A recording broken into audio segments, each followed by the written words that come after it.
నమస్తే, నా పేరు బాలకృష్ణ. క్యూటీవీ ప్రేక్షకులకు రంజాన్ శుభాకాంక్షలు. ఈరోజు వార్తల్లోని ముఖ్యాంశాలు.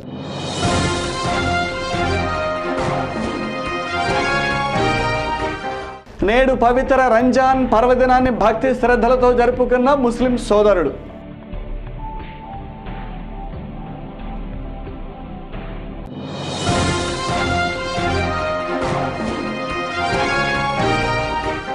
షరతులు లేని రుణమాఫీని అమలుపరిచి కౌలు రైతులకు రుణ సదుపాయం కల్పించాలి.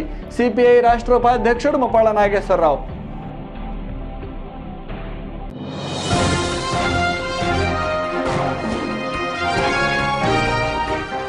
ఎడతెరిపిలేని వర్షాలు, అస్తవ్యస్తంగా డ్రైనేజీలు, తీవ్ర ఇబ్బందులు ఎదుర్కొంటున్న నగర ప్రజలు.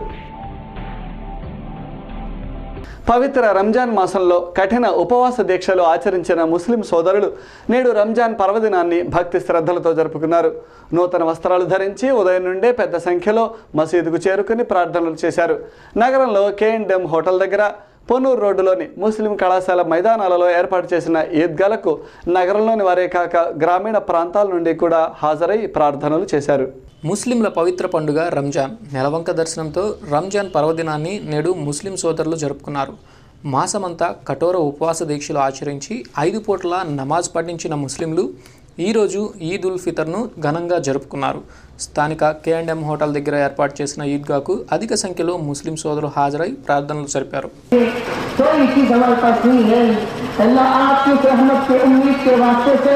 हम सवाल करते हैं अल्लाह आप न्याज के ऊपर लिखा इन रहमत पूरी कर दीजिए, हमारी हाजतों को पूरा कर दीजिए मौला, हाजत सबकी जरूरतों को पूरा करना दीजिए अल्लाह, उम्मत की बीमारों को शिफा नसीब फरमाइए. వెళ్తున్నాము. మొహమ్మద్ ప్రవక్త మొహమ్మద్ సల్లల్లాహు అలైహి వసల్లం గారు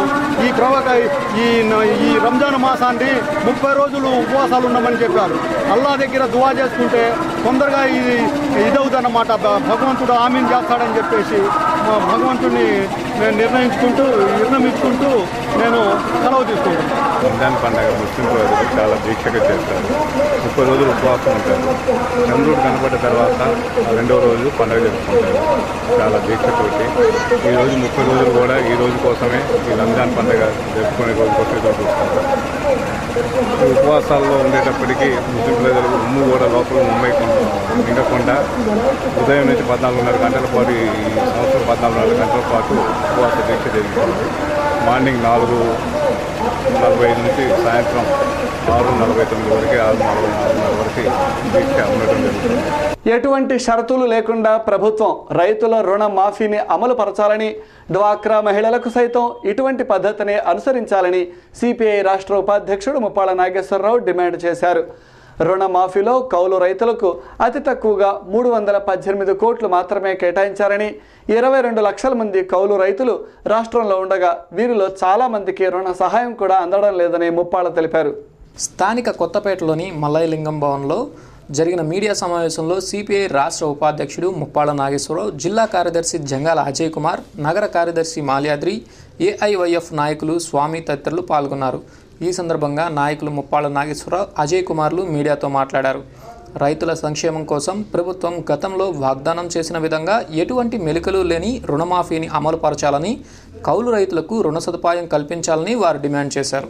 రైతులకి రుణమాఫీ కింద కుటుంబానికి 1,50,000 రూపాయలు రద్దు చేస్తామని ముఖ్యమంత్రి గారు ప్రకటించారు.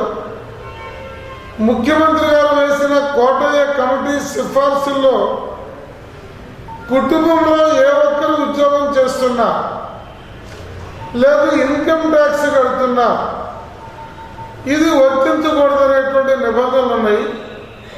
వాటి మీద ఏమన్నా కొత్త లిటిగేషన్ ఏమన్నా పెట్టేటువంటి ప్రమాదం ఉందని రైతులు ఆందోళన చెందుతున్నారు. ఎట్టి లిటిగేషన్లు లేకుండా 1,50,000 రూపాయల రుణమాఫీని సత్వరమే రద్దు చేయాలని సిపిఐ ప్రభుత్వాన్ని డిమాండ్ చేస్తుంది. ఆగస్టు 4వ తేదీన జిల్లా వ్యాపితంగా అన్ని పట్టణాల్లో, ముఖ్యంగా గుంటూరు నగరంలో 40 సంవత్సరాలు 50 సంవత్సరాలు బట్టి ప్రభుత్వ భూములు, పోరంబోకు భూములు, అలాగే మున్సిపల్ భూములు, రోడ్డు మార్జిన్లో ఉన్నటువంటి నిరుపేదలు వీళ్ళందరికీ పట్టాలు ఇవ్వాలని డిమాండ్ చేస్తూ వేలాది మందితోటి కలెక్టర్ కార్యాలయం దగ్గర ఆగస్టు 4వ తేదీన మహాధర్నా కార్యక్రమాన్ని నిర్వహించబోతా ఉన్నాం. నగరంలో గత 4 రోజుల నుండి వర్షాలు కురుస్తూ ఉండడంతో రోడ్లన్నీ జలమయమయ్యాయి. డ్రైనేజీ వ్యవస్థ సరిగా లేకపోవడంతో నీరు రోడ్లపై నిలిచి చెరువులను తలపిస్తున్నది. కొరిటిపాడులోని ప్రధాన రహదారి సైతం గుంటలు పడి అస్తవ్యస్తంగా తయారైంది. పలుమార్లు ఫిర్యాదు చేసినా నగరపాలక సంస్థ అధికారులు మాత్రం ఎటువంటి చర్యలు తీసుకోవడం లేదని స్థానికులు వాపోతున్నారు. ఈ సందర్భంగా మీడియాతో బీజేపీ నాయకులు రవికుమార్ మాట్లాడారు. నగరంలో ఎక్కడ చూసినా డ్రైనేజీ వ్యవస్థ సరిగా లేదని, వర్షాలు పడటంతో నీరు రోడ్లపై నిలిచి తీవ్ర ఇబ్బందులు ఎదుర్కొంటున్నారని ఆయన తెలిపారు.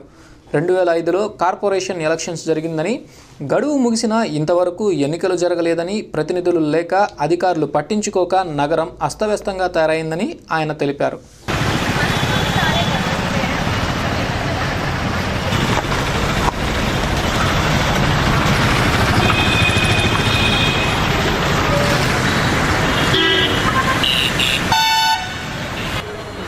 నగరపాలక వ్యవస్థ మరి అస్తవ్యస్తంగా ఉంది. దానికి ముఖ్యంగా ఈ డ్రైనేజ్ వ్యవస్థే కారణం. వర్షాలు పడితే ప్రజలు మరీ రోడ్ల మీదకి రాలేని పరిస్థితి.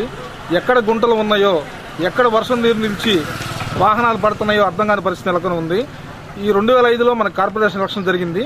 మళ్ళీ ఇంతవరకు టర్మ్ పూర్తయినా కానీ 3.5 ఏళ్ల నుంచి కార్పొరేషన్లో మనకి ఎలక్షన్సే లేవు.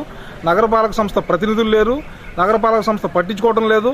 కమిషనర్ కానీ వారు కానీ రోడ్ల మీదకి వచ్చి ఒక్కసారి పరిశీలించినట్లయితే ఈ ప్రజలు ఎంత బాధపడుతున్నారో అర్థమవుతుంది. ఈ వ్యవస్థ రూపుమాపాలి, ఈ డ్రైనేజ్ వ్యవస్థ బాగుండాలి.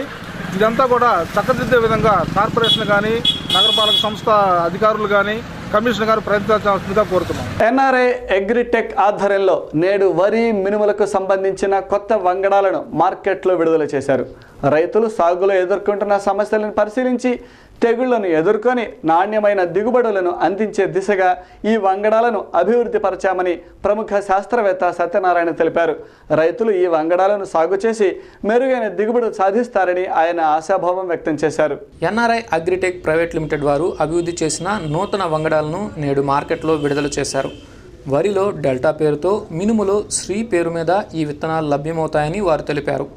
ఇప్పుడు మార్కెట్లో ఉన్న వంగడాల కన్నా నాణ్యమైనవి, అన్ని తెగుళ్లను తట్టుకొని నాణ్యమైన దిగుబడులను అందించే విధంగా వీటిని రూపొందించామన్నారు. ఈ సందర్భంగా మీడియాతో తెనాలి ఎమ్మెల్యే ఆలపాటి రాజా, శాస్త్రవేత్త సత్యనారాయణలు మాట్లాడారు. సందర్భంలో రైతు సోదరులకి ఇంకొక శుభవార్తగా ఉండాలనే ఉద్దేశంతో ఈ రోజున ఎన్ఆర్ఐ అగ్రిటెక్ సంస్థ ద్వారా కొత్త వంగడాలు, ముఖ్యంగా